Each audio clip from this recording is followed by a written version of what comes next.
Good morning ma'am साहब। अरे सुनीता, तू हनीमून से आ गई? जी मेम साहब। अरे ऐसे शर्मा रही है जैसे हमने कभी शादी नहीं की। आ बैठ, मैं तेरे लिए चाय बनाती हूँ। नहीं मेम साहब, चाय तो मैं बना कर लाती हूँ। तू आज मेहमान बनकर आई है और मेहमान खुद चाय नहीं बनाते। चाय की बात छोड़ दीजिए मेम साहब, आपने पहले ही मुझ पर इतने एहसान किए हैं। और देख, तुझसे जो वादा किया था वो भी पूरा हो गया। तेरे लिए एक नौकरी पक्की कर ली है। मेम साहब, और कितने एहसान करोगे आप मुझ पर? पगली, मैं तो तेरे एहसानों का कर्जा चुका रही हूँ बस। ये कैसी बातें कर रही हैं आप? आपने तो मेरी ज़िंदगी संवार दी है। इतनी सारी खुशी मैं तो सपने में भी नहीं देख सकती थी। जाने दीजिए मेम साहब, मैं तो अपनी ही बातें लेकर बैठ गई। आप बताइए, आपका ये नया बिजनेस कैसे चल रहा है? मैंने किसी की पार्टनरशिप में ज्वेलरी एक्सपोर्ट करना शुरू कर दिया है। लगता है मामला जम जाएगा। उम्मीद तो है, लेकिन आगे चलकर देखते हैं क्या होता है। पहले भी बहुत सारी उम्मीदें थी, उनका हश्र क्या हुआ तुमने भी देख लिया और मैंने भी। मेम साहब, मेरा दिल करता है कि आपकी ये तमन्ना ज़रूर पूरी होगी। मेम साहब, सोनू बाबा कैसे है? उसकी मुझे थोड़ी चिंता हो रही है। कई दिनों से उसका फ़ोन नहीं आया। कहीं उसकी तबीयत वगैरह ख़राब तो नहीं है? मेम साहब, अगर ऐसी बात होती तो स्कूल वाले आपको खुद फ़ोन करते। तेरी बात भी सही है, लेकिन पता नहीं क्यों घबराहट सी हो रही है। मेम साहब, आपका तो ये वहम है। सोनू बाबा बिल्कुल ठीक होंगे। काश तेरी ये बात सच हो। क्या उन्होंने ऐसा कहा? हाँ यार, मेरा तो खून खौल उठा था जब रंजना देवी ने ऐसी बात कही। यार, मैं मल्होत्रा इंडस्ट्रीज के गोदाम में आग लगाऊंगा? ऋषभ, ये हो ना हो करण ने ही सारा जहर रंजना देवी के दिमाग में भरा होगा। उस कमीने ने तो पूरी कोशिश की थी, लेकिन शुक्र है माँ को उस पर यकीन नहीं हुआ। यानी करण की बात पर आंटी को यकीन नहीं हुआ? कैसे करती यार? माँ अच्छी तरह जानती है कि मल्होत्रा इंडस्ट्री मेरे लिए क्या मायने रखती है। मुझ पर इल्जाम लगाकर वो मेरी सच्चाई परखने आई थी। लेकिन यार अभिजीत, एक बात मेरी समझ में नहीं है। पुलिस वालों को जो सुराग मिले हैं उसके मुताबिक पुलिस को त्यागी के किसी साथी पर शक है, लेकिन ये कैसे मुमकिन हो सकता है? ऋषभ, कहीं त्यागी ने गुस्से में आकर ये आग तो नहीं लगवाई? और वैसे भी करण का उसकी हिटलिस्ट में नाम है ही। डोंट बी स्टूपिड यार। त्यागी ऐसा काम कभी नहीं कर सकता। वो जानता है कि मल्होत्रा इंडस्ट्रीज पर खरोच भी आई तो जख्म मेरे बदन पर नजर आएगा। नहीं यार, इस मामले में उसकी कोई इन्वॉल्वमेंट नहीं है। इस बात को तू अपने दिमाग से निकाल दे। ठीक है, तू कहता है तो ये बात मैं अपने दिमाग से निकाल देता हूँ, लेकिन पुलिस वालों का सीधा शक तो त्यागी पर ही होगा ना? जानता हूँ, और इसी बात को लेकर परेशान भी हूँ। पहले ही वो पुलिस वालों से छुप छुप कर भाग रहा है, और अब ये एक नया इल्जाम उस पर लग जाएगा। तेरी मुलाकात हुई त्यागी से? अरे वो आजकल एक ठिकाने पर कहाँ रहता है यार। एक काम कर, तू किसी भी तरह पता कर कि आजकल वो है कहाँ, और मुझे आकर बता। उससे मिलना बहुत जरूरी है यार। ठीक है, मैं पता करता हूँ। अच्छा, मैं चलता हूँ। चल यार, take care. Bye. Hello. Busy हो? पूजा, जब तक करण मेरी जिंदगी में शामिल है मुझे फुर्सत कहाँ। क्या हुआ ऋषभ? होना क्या था, शैतान है वो, और शैतान के उल्टे पांव होते हैं। कोई ना कोई उल्टा सीधा काम करता रहता है। बात क्या है ऋषभ, मुझे बताओ प्लीज। पूजा, पिछले दिनों मल्होत्रा इंडस्ट्री के गोदाम में आग लग गई थी। उनका कहना है कि उस आग के पीछे मेरा हाथ है। Can you believe that? क्या? मल्होत्रा इंडस्ट्री में आग? हाँ, जैसे कि मैं बावला हो गया हूं। अब कल वो ये कहेगा कि मैंने खुद अपने घर में आग लगा ली। पूजा, तुम्हें क्या बताऊं मैं, उसने मेरी दुनिया में जहर भर दिया है। ऋषभ, तुम घर पे हो? मैं तुम्हें मिलने आ रही हूँ। नहीं पूजा, इस वक्त तो मुझे करण से मिलने जाना है। मेरे सर पर जो बुखार चढ़ा हुआ है उसे मिलने के बाद ही उतरेगा। लेकिन अब मैं बहुत ही जल्द तुम्हें फोन करूंगा। अपना ख्याल रखना। यह सलाह तुम जाकर करण को सुनाओ, क्योंकि अब उसे अपना ख्याल रखना है। उसने तो अब हद कर दी है। पूजा, बाय।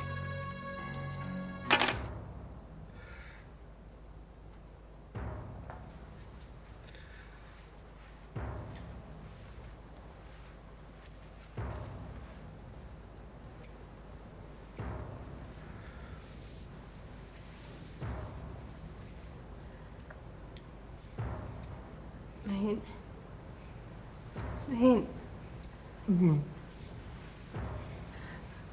कब तक इस तरह बैठे रहोगे? मैं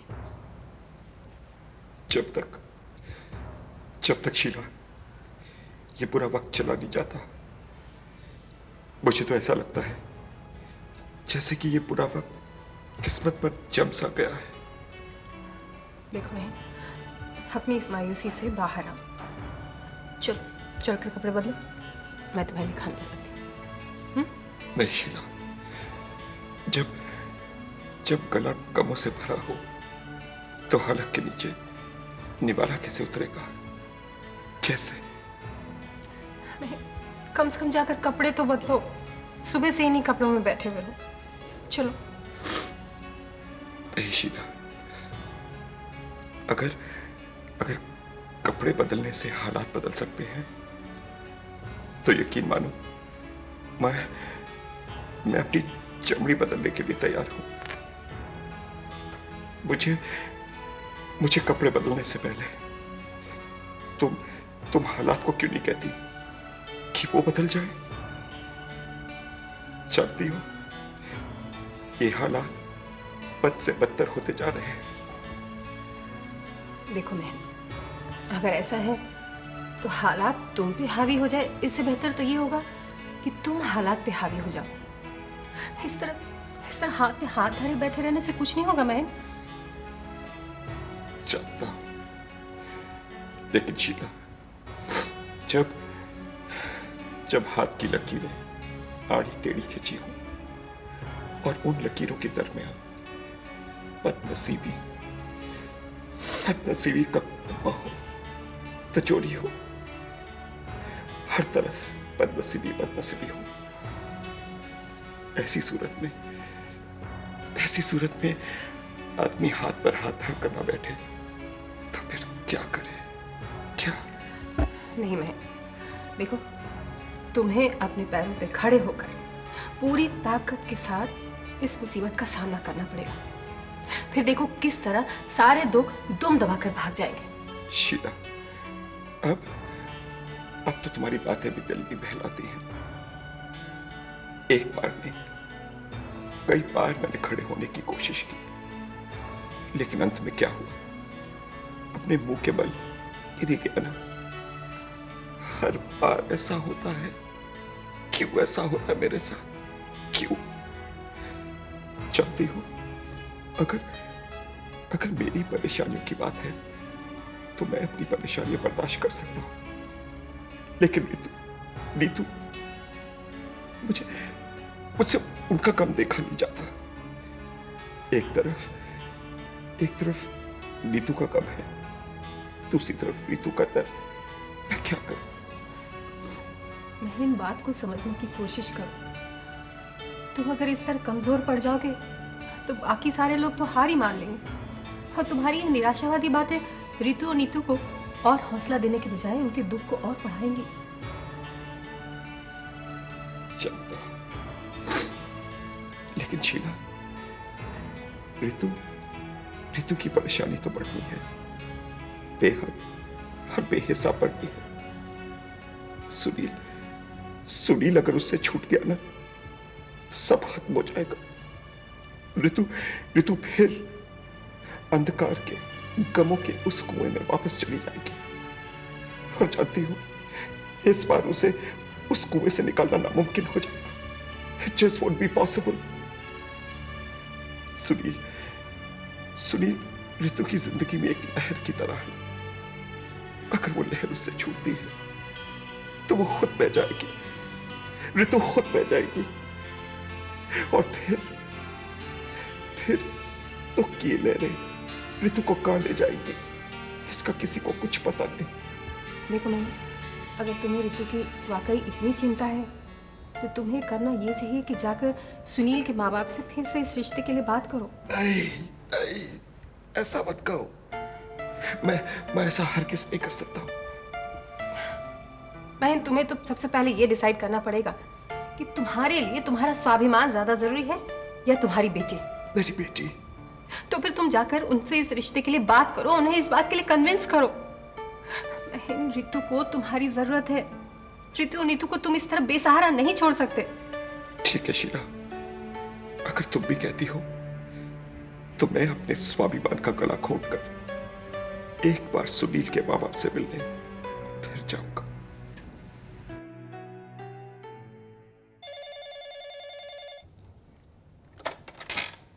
हेलो हेलो। सोनू, तुझे अपनी मम्मी की याद आ गई ना? सॉरी मम्मी, मैंने आपको फ़ोन करने का सोचा मगर कर नहीं पाया। अब बहाने मत बना। जानता है, आज ही मैं तेरी नानी से कह रही थी कि इतने दिन हो गए सोनू का न लेटर आया न फोन। वो क्या है मम्मी, मेरी यूनिट टेस्ट चल रही थी ना, इसलिए फ़ोन नहीं कर पाया। अच्छा, तो तू एग्ज़ाम शुरू होने से पहले फ़ोन कर लेता तो मैं इतना इंतज़ार नहीं करती। जानता है, जब काफ़ी दिनों तक तुझसे बात नहीं हो पाती तो मन में कैसे कैसे ख्याल उठते हैं। अच्छा ये बता, तेरे एग्ज़ाम्स कैसे हुए? अभी तक तो ठीक है, लेकिन और 2 पेपर्स बाकी हैं। अरे, फिर तो तू एग्ज़ाम्स ख़त्म होने के बाद फ़ोन कर लेता। मम्मी, कल मेरी मैथ्स पेपर है ना, तो मुझे बहुत डर लग रहा था, इसलिए मैंने आपको फ़ोन कर लिया। क्यों? डर क्यों लग रहा है बेटा? मुझे ये सब्जेक्ट बिल्कुल पसंद नहीं, और फिर टाइम भी नहीं है, कल सुबह ही पेपर है। कोई बात नहीं बेटा, तुझे जितना आता हो उतना लिखाना। और देख, फ़ोन रखने के बाद डिनर करके सो जाना, घबराना मत। Okay mummy. मम्मी, 2 हफ्ते बाद मेरी विंटर वेकेशंस है ना, तब मैं बॉम्बे आपके पास आ जाऊंगा। सच? 2 हफ्ते के बाद सोनू अपनी मम्मी के पास आ रहा है? हाँ मम्मी, मैं आपके पास और पापा के पास आ रहा हूँ। अच्छा, तूने अपने पापा को तेरे आने की खबर दे दी है? नहीं, मैंने उनके घर पर फ़ोन किया था, लेकिन कोई उठाता ही नहीं है। पापा ठीक तो है ना मम्मी? आप उनसे मिली थी? नहीं, मैं रोनी से मिली तो नहीं, पर वो ठीक तो होंगे। मम्मी, आप मेरी एक रिक्वेस्ट मानेंगी? आप भी उनके घर पर जाइए और चेक कर लीजिए कि वो ठीक है कि नहीं। प्रॉमिस कीजिए मम्मी, आप जाएंगी ना? प्रॉमिस बेटे, मैं जाकर चेक कर लूंगी। ओके? अब देख, यहाँ की चिंता छोड़ और जाकर आराम कर। कल तेरा पेपर है। ओके बेटा? All the best. Good night. Good night mummy, bye.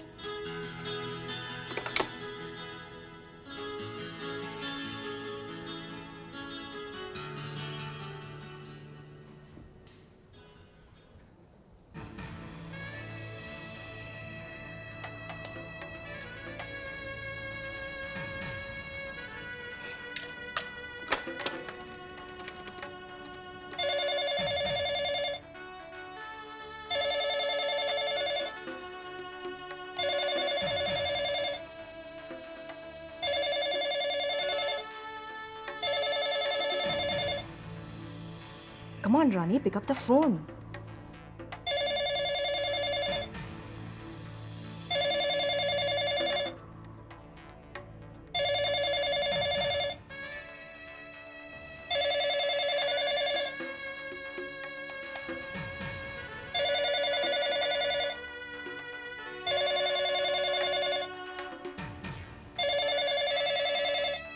इतनी रात को वो कहाँ जा सकता है? कहीं उसने फिर से शराब पीना तो शुरू नहीं कर दिया? लगता है कल सुबह जाकर देखना पड़ेगा।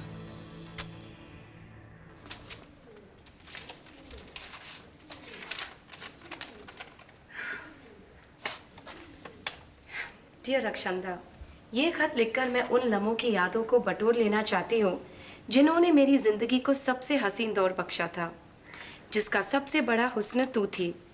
बाकी सजावट थे त्यागी, ऋषभ और हाँ करण भी। यहाँ जब भी अकेली पड़ जाती हूँ तो उन यादों से खेला करती हूँ। इन यादों के सहारे मैंने ना जाने कितनी बार उन पलों को जिया है, और ये बात साबित हो गई है कि तुझे गिला शिकवा झगड़ा मेरी निरी बेवकूफ़ी या बचपना था। रक्षंता, मम्मी का इलाज अभी भी चल रहा है, पर दवाइयों का ज़रा भी असर नहीं हो रहा है। हालत में बिल्कुल सुधार नहीं आया, लेकिन तबीयत बहुत ज़्यादा बिगड़ी भी नहीं है। अरे हाँ, तेरे डैडी मम्मी मिल गए थे। अचानक तेरे बारे में पूछा, मैं साफ मुकर गई, पर उन्होंने मेरा विश्वास नहीं किया, पीछे पड़ गए। आंटी तो बिलक बिलक कर रोने लगी। अपनी मम्मी की हालत की वजह से वैसे भी माँ बेटी का रिश्ता सीने में जोर मार ही रहा था, तो मुझे तेरा पता बताना पड़ा। उन्हें बताया जा चुका है। शिवानी, ये तूने क्या किया? जज्बात में आकर इतनी बड़ी गलती की। भगवान, अब सब कुछ खत्म हो जाएगा। रक्षंदा, अरे क्या हुआ? क्या बात है? हाँ?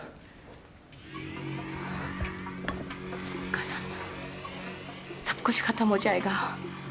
वो लोग मुझे यहाँ से घसीट कर ले जाएंगे करण। क्या खत्म हो जाएगा? कौन घसीट के ले जाएगा? किसकी बात कर रही हो? हाँ?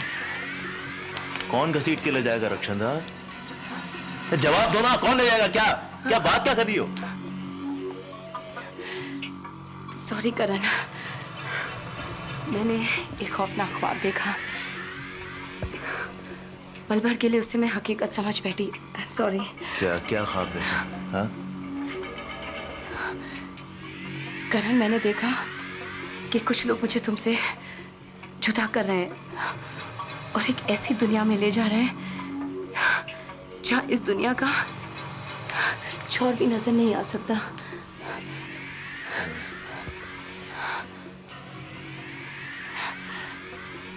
एक्सक्यूज मी करण।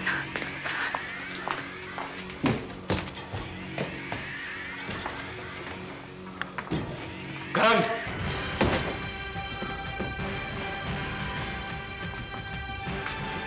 सोचा था उससे कहीं ज्यादा गिरे हुए निकले तुम। रॉनी,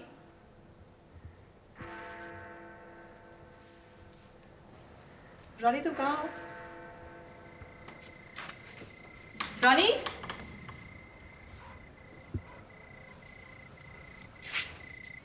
फिर नशे में धुत पड़ा है। हाँ। Ronnie get up. रॉनी, अरे तुम्हें तो तेज बुखार है, ये क्या हुआ?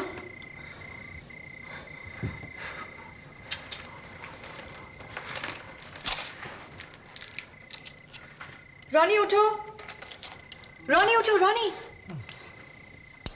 रॉनी उठो ना, उठो उठो उठो, तुम्हें बुखार है, उठो, ये गोली लेनी है, चलो उठो। हाँ उठो रॉनी प्लीज, चलो उठो, उठो उठो ना, उठो, कम। क्या हो गया मेरे को?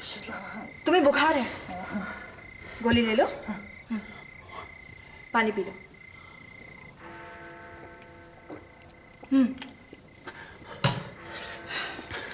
क्या हो गया मेरे को? थोड़ा सा बुखार है, उतर जाएगा। तुम कब से सो रहे हो? अभी अभी सोया मैं, अभी सुबह ही सोया था मैं। रात हो गई है रॉनी, तुमने किसी डॉक्टर को नहीं बुलाया था? हाँ? डॉक्टर को नहीं बुलाया? रात होगी, हाँ। दिन में होश नहीं था। डॉक्टर को क्या बोला था? अच्छा ठीक है, घबराने की कोई बात नहीं है, तुम सो जाओ रॉनी। हाँ, मैं डॉक्टर को बुलाती हूँ। अच्छा नहीं, सुनना ना। हाँ, तुम सो जाओ, घबराने की कोई बात नहीं है, सो जाओ, तुम सो जाओ, मैं डॉक्टर को बुलाती हूँ।